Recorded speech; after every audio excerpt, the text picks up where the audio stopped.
Technology's always had a big impact on geopolitics, on human condition over the course of history. So what's special now? We can look at the grand challenges that we're facing as humanity. There are a few that are obvious. Longer term is really a challenge to digital capitalism and democracy and the system itself. There were proposals to have energy as a foundation for money back in the early part of the 20th century. Welcome to the OrionX Download. This is a podcast where we discuss and simplify the big ideas in technology that are changing the world.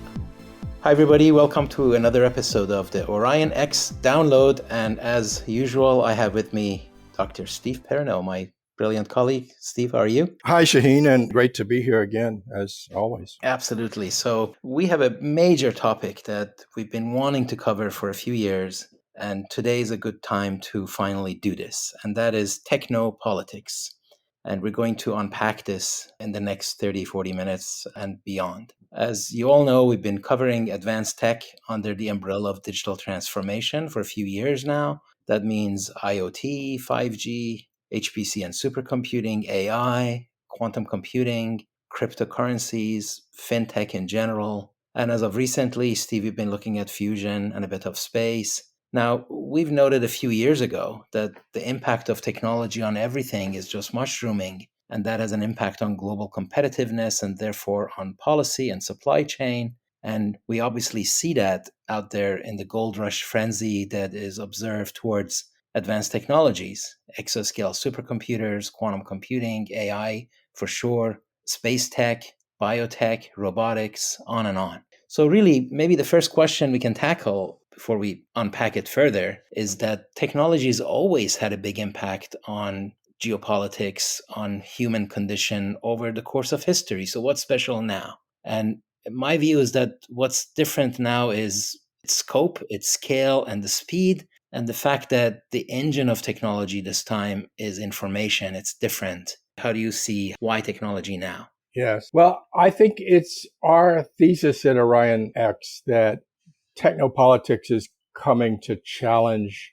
geopolitics on, shall we say, at least an equal footing. That in the past, technology has been in service of geopolitics, but the physical configuration of the world, the oceans and the mountain ranges, the things that have defined borders and nation states and that nations have struggled over, has really dominated. And I think the very instant when things really changed clearly was the invention of nuclear weapons in 1945.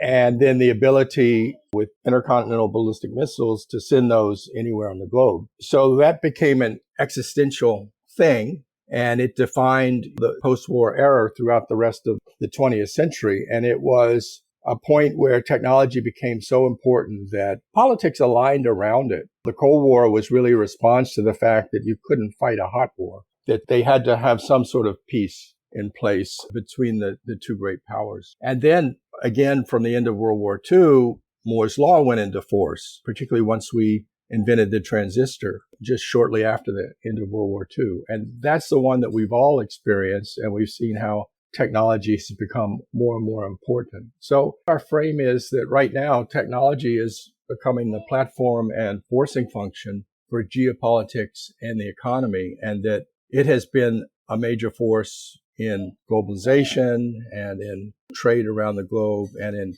obviously, geopolitical relationships. Right on. So the other angle with our take is that supercomputing is the right lens to look at all of this. And some reasons behind that is that obviously supercomputing is representative of the super advanced technology and in many ways the early adopter part of it, because you name it, it's there when you look at the whole supercomputing community. Second is that it's very comprehensive in how it looks at technologies, from chips to apps to environmentals to how these humongous systems are organized and run. And then finally, it's extreme scale. It is global in its impact, and it's pretty significant in its local setup. Yeah, if you look at, again, in the Cold War context, and certainly today as well, what were the areas that were most regulated in terms of export controls and the technology that the U.S. and its national security establishment wanted to maintain a lead in. And one clearly is cryptography and intelligence. And we see how that's playing more and more importance in today's world. The next one was any information details about weapon systems, whether it be nuclear weapons or more conventional weapons, jet fighters. But then the next one was supercomputers and later on chips. So we had for a long, long time and continue to have in a different form controls on the export of supercomputing technology, HPC technology. And that's been on an equal footing really with the controls on nuclear technology as well. So I think that supports the importance of that. And you've noted that scale is also a very effective moat. And these technologies, having them is an advantage, not having them is an obstacle. And especially these days when several of the advanced technologies are in short supply, having them in abundance, not even in abundance, having them at all, gives you a very important moat. Yes. If you take the largest 12 companies in the world today by market capitalization, 10 of them are American and 10 of them are technology companies that all have a relationship with AI, which is the big area that everybody's thinking about right now. The one that's not is Saudi Aramco. Other one that's not American is TSMC. And we know how critical that is Right. to AI and compute infrastructure. Now, the big picture that I've been pursuing for a long time, and others have too, is that human beings have gone from hunter gatherers to agriculture to industrial to information digital now. And of course, reality is a lot more nuanced and there's a lot more overlap and there's not a very clear demarcation many, many times in history. But generally, that is representative of how things have advanced. The other one really is, what does technology mean? What does digital technology mean? And to me, it means decentralization, it means programmability, and it means a cultural alignment that is enforced by the technology rather than the other way around. And I think that's another consideration in geopolitics, is that having access to technology is very important, but being aligned with it culturally is probably required to take proper advantage of it and turn it into the kind of competitive advantage that has some durability. What else comes to your mind in terms of things that we should point to? Well, I think over the sweep of history, you've seen that the level of technology that mankind has greatly influenced social organization. So we went from hunter gatherers, and that happened in small tribes and so forth, and without permanent locations necessarily. We evolved to agriculture, and then we ended up setting up basically systems that eventually evolved to feudal systems, but they had rulers, they were authoritarian, and that was needed for mass human labor to cooperate in raising grains. And then as we progressed, we added more and more animal power. Then we went on to higher levels of physical power like steam power. And we got into the industrial age. And it was concurrent with that we moved from kingdoms and feudal systems to having nation states and started to have more Republican and even some Democratic forms of government and organization. And we had the rise of corporations and so forth. Then we went to chemical power, and we were fueled by hydrocarbons in the 19th century. The discovery of that, again, revolutionized everything and took industrialization to another level. Now we're transitioning away from petroleum and hydrocarbons to more and more focus on electrical energy as the foundation, and that electrical energy is more and more from renewables. And that's rising along with our revelation in communications, where communications are now ubiquitous, powerful in everybody's hands. And so I think both of those are forces for decentralization, as you've suggested. And we're gone from moving protons to now moving electrons, and we're headed towards more and more usage of implementing photonic technology. And it gets, you're able to grow scale, you're able to grow speed and bandwidth and lower costs when you're able to move from protons to electrons to photons. That's right. That's right. And of course, the other consideration, observation, is that every time you get one of these big revolutions, everything changes. When you go from hunter gatherer to agricultural age, now you had thousands of years to go through that transition. And that's another consideration. And then agricultural age to industrial was itself a couple of thousand years. And then from industrial to information, it's only a couple of hundred years. So the pace of change is incredibly rapid and gets faster. And that's part of the challenge, because I don't think human beings were designed to go through change this fast. And what is the impact on the species? What is the impact on culture? What is the impact on what it takes for human beings to retain control or some kind of a supremacy here, right? And then in the face of AI, these are interesting observations. We can look at, I think, the grand challenges that we're facing as humanity. And there are a few that are obvious. We've had the threat of nuclear destruction we've had for a long time. We've managed to manage that. Hopefully, we continue to manage that. We have the climate crisis, and somewhat associated with that is pandemics, because it seems like pandemics are more likely as temperature rises. And of course, that is forcing and accelerating this transition that would have happened anyway towards more and more renewables for electrics, but it's making that more existential. We've got in the developed world, especially now, demographics and debt crises. So populations are not replacing themselves. They're shrinking in places like Japan. Even China is now at the point of having a shrinking population. And yet, at the same time that these societies are aging, the amount of debt that we have, whether it's in the US or China and Europe, that the populations have to support is only growing. So we've got a mismatch between working age population and debt. And then we have the challenge of the AI rollout. And what is that going to do to employment? What is that going to do to the way people work, for positive and negative aspects as well? And as you've said, what is it going to do to society and social relationships? And we've already seen a lot of the issues in the social media sphere, which is just, an earlier form of AI, basically. Algorithms that they use to determine what your identity is like on Facebook or some other social media. It's all algorithmically determined in terms of what you're exposed to and who you're exposed to. So if one agrees that those are the challenges, and maybe there's some others I've missed, then what happens to how we organize? Do states become more authoritarian in response? Or do we see a greater trend toward decentralization and maybe focus more on city states and regions? I don't know what you think about that. The whole notion of grand challenges is right on. And I think you covered the ones that I had in mind: nuclear, pandemic, climate, and the challenge to the system itself, because the system is going to struggle to keep up with all these changes. And now it has to respond, which is the last one that you pointed out.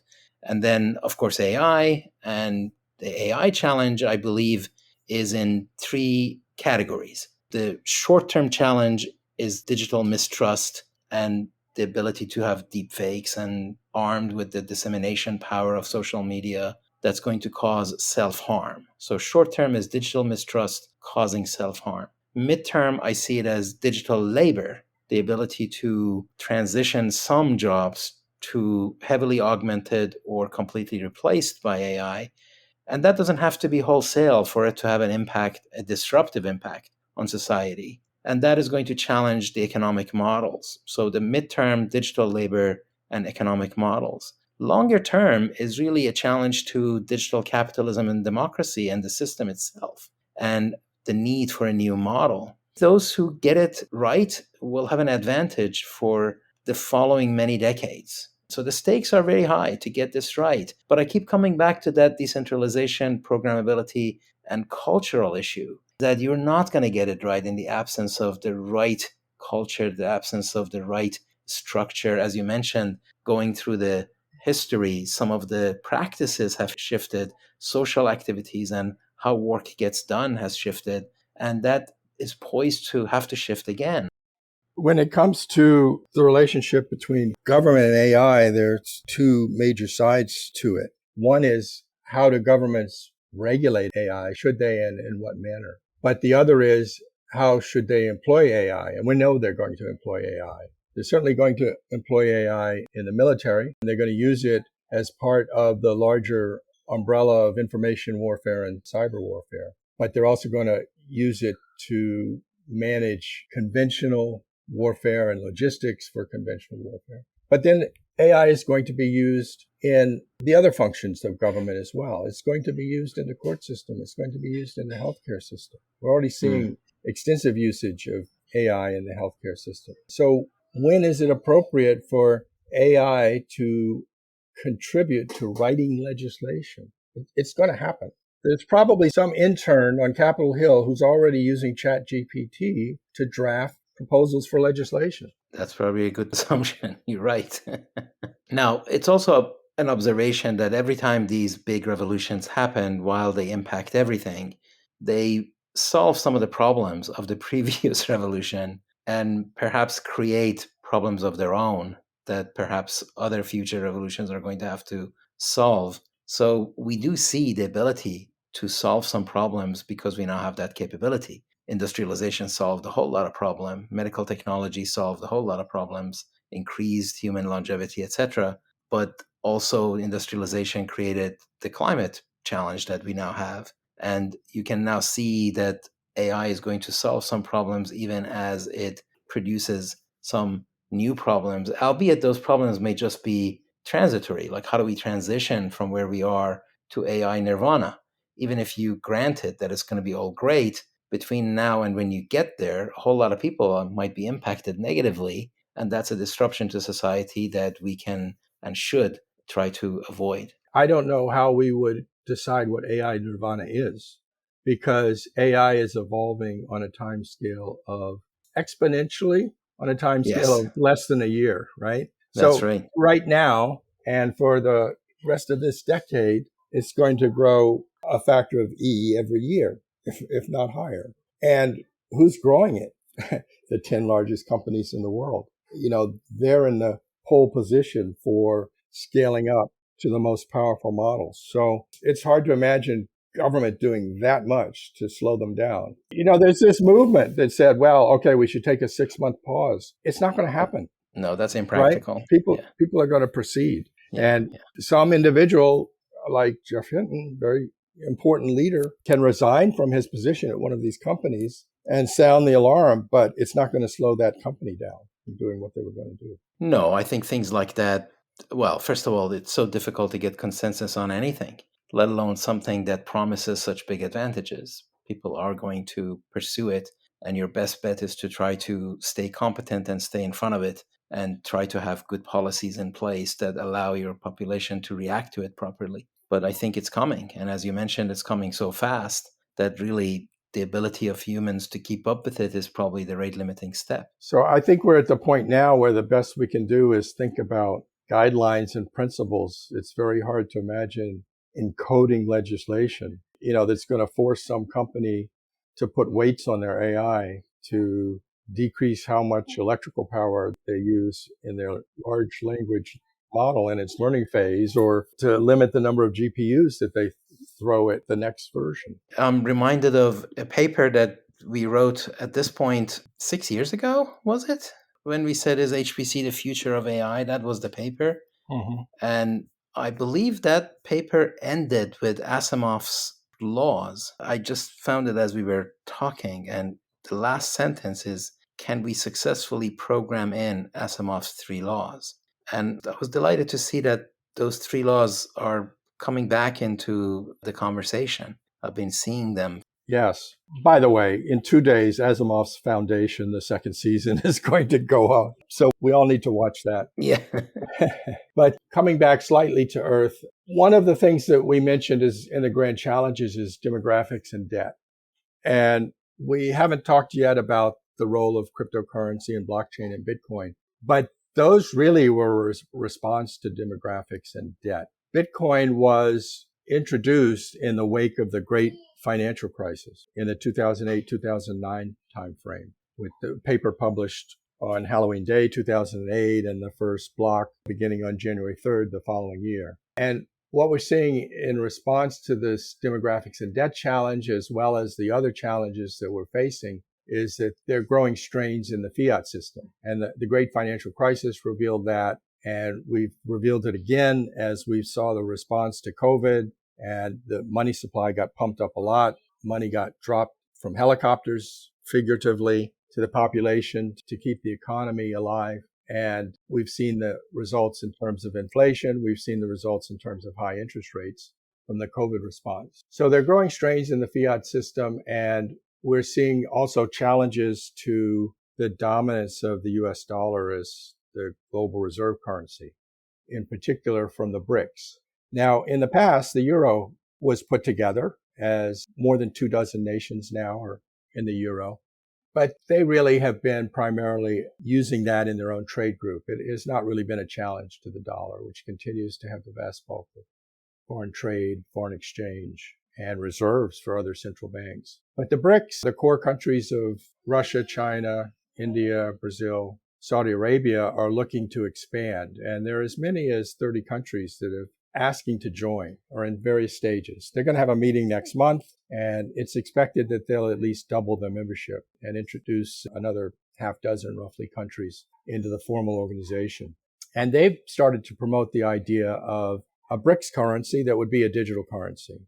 We already have the Chinese yuan that's been rolling out over the last couple of years. They intend to use that in trade along with the Belt and Road Initiative. We've seen central banks adding more and more gold to their reserves and trying to de-emphasize their dollar reserves in many cases. So this is important for two reasons. One is for the sort of geopolitics side, but there's a whole nother side to it, which is the technology side, that once you have digital currency and blockchain, now you can enable finance operated by AIs, by AI agents. And that can include microtransactions from one agent to another, from one AI to another, or when an AI wants to go purchase some data, or when it wants to purchase some compute cycle. Right on. When I look at these changes, the top ones that come to mind are war, work, money, laws, health, art.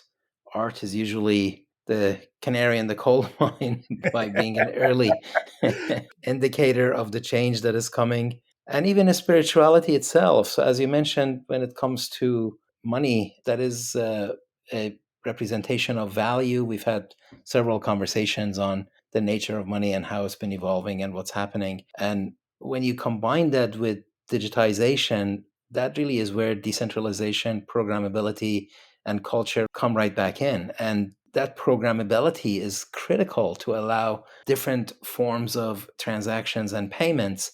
And we had another blog where we talked about this, is also a few years ago, where we talked about people, organizations, and things. And that Right. people to organization, organization to people, that kind of 2x2 has now become a 3x3, where thing to thing payments and transactions, and people to things and things to peoples and organization to things, those permutations are going to want to be enabled. And for that to be enabled, it almost demands a digital infrastructure for those transactions to be worthwhile. And also, you pointed out that the relationship between energy and value is obviously nothing new. And there have been structured and formalized ways of doing that for many decades, if not more than that. That's another observation. Yes, there were proposals to have energy as a foundation for money back in the early part of the 20th century. People such as Nikola Tesla and even Ford and others thought that energy might be an appropriate foundation for money.